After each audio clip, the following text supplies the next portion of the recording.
Margaret, yeah. Margaret. That's your mother-in-law. The catfish was with her too? Not a pet one, but she just loved catfish. She loved catfish? She wants me to say to you that she's not a mother-in-law. She's more like mom. It wasn't a mother-in-law thing. It wasn't like that at all. It was like mom. She was like mom. So she just like took you in and you took her and you both kind of connected with each other. Absolutely, she was. Yeah. Now, where's your mom at? She's passed over too? Because I'm Yes. feeling like she's over there with her. Yes. Because I'm getting this like dissension over here that says, no, I'm her mother. Yeah, that would be right. It's like, no. The real strength here that says she wants to say to your mom. Absolutely. Who's Sadie? It's an animal. Yeah, it's my ex-husband's dog. Okay. It's okay. Sadie wants to say hi. No, this is your mom talking. She's talking about Sadie. She's talking about the ex-husband. But she's talking about, he's like your father. Do you understand what she means? My ex-husband's like my father Like was? your father was. Yeah, he's In some ways, yeah. yeah.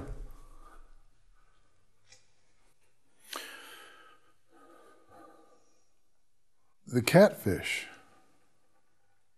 Boy, all of a sudden I'm just being barraged by cooking and all this stuff. Just lots of cooking. Absolutely. Is that her? I mean, She was in South like Carolina. a chef? And well, no, Almost. She could have been. No, but she, yeah. Yeah. She could make a mean catfish. Oh man, she's just like, there's like cooking. That was one of her favorite things to do. Absolutely. She wants to talk about the transformation you're going through right now. She says there's a major transformation in your life that she is watching, and she wants you to know that she's helping you do that. Do you understand that? You're talking about Margaret, my mother, my former. Yeah, she's talking about the transformation that you're going and the fact that she's watching it. Of course, your mother says there was a distance between you or something. Yes. She says there's a distance. She says she wants to clear that up right now, has to clear it up because she absolutely feels incredibly bad about that situation. Now that's her human side talking, you understand? The spiritual side wants to say that all along we know that the path is okay. I mean, that's the path we chose. But her human side says, look, I feel horrible. I feel bad. I feel awful. I did the best I could, and I did my role perfectly. But she says she wants you to know that she loves you. Most importantly, above anything else, no matter what she said, what she did, how life went and treated the two of you, she loved you. Communication wasn't easy. She didn't know how. But your mother-in-law was truly your mom. She was. I learned a lot from her. Yeah. Okay? Mm-hmm. Okay. Thank you. She's around a lot. Talk to her. I will. Thank you. Okay. You're welcome. Well, my former mother-in-law was very special to me. I married her son very young, and we moved to South Carolina. I didn't have any family there, and she was a lot of family to me. And she had some really tough times in her life. And we witnessed some of those tough times. She had an alcoholic husband, as was my first husband. But she taught me a lot of things about life, and some of the things you suck up and some you just don't live with. A lot of those things I didn't get at home, thus my mother's, but I'm her mother. My dad died when I was 16, and my mother decided that she had to assume the role of mother and father, which was tough for teenage girls. Thus the forgiveness, I did the best I could from my mother. So it was really emotional for me. The year since Kat's death has also been hard for her younger sister, Alice.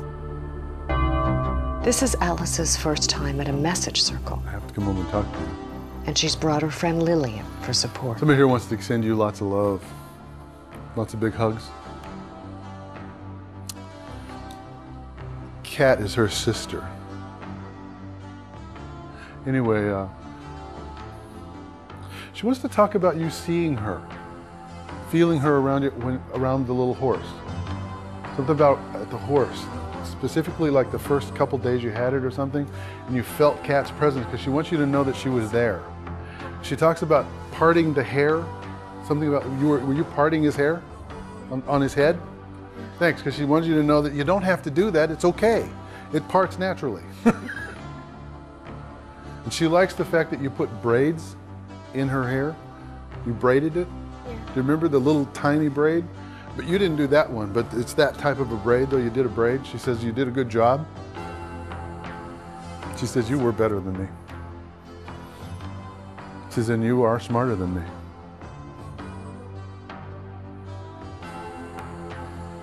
But I was louder. She wants to send you lots of love. And you can have the room. Do you understand that? You've been thinking about that? You can, go ahead. It's a mess now. You got to clean it up, though. She says you wondered about if it hurt. And she says she wants you to know it didn't. It didn't hurt. It was very quick. And she was actually standing beside her body looking at it. She wants you to know that. They all like you to know that it doesn't. Dying does not hurt. It's the getting there. Sometimes it hurts. She really wanted to send you lots of love. She wanted to take an opportunity in front of all these people to tell you that she was smarter than you. Okay? Any questions?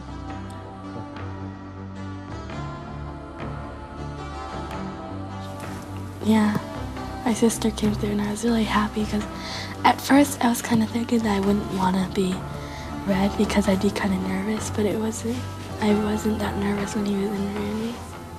He was talking about like how when we got my horse Paintball, that I could feel Kat's presence when we were bringing him home, and when he was at the house. And then he was talking about how after I got Paintball, I was really like excited that I had him. And I started braiding his hair. Yeah, I had a lot of fun here today because it was amazing to see all the people, how happy they were to get messages from their loved ones. Several months later, Robin attended a workshop with us. And during the workshop, at the end of every workshop, after a 2-day, 3-day, or 5-day, I always gather everybody together and perform a circle for all members and do mini readings for each of the people in there. And actually it gets into some deep readings and some deep information.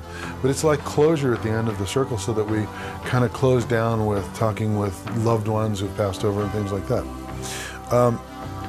During that particular circle in that reading, Kat came through for Mom, came through for Robin, and described some things that kind of, I'm not only use these words, blew me away, because the information she was telling me, she wanted me to explain to her mother that she was describing a scene, and the only way I can do this is I'm trying to do it tastefully, but I want to do it this way.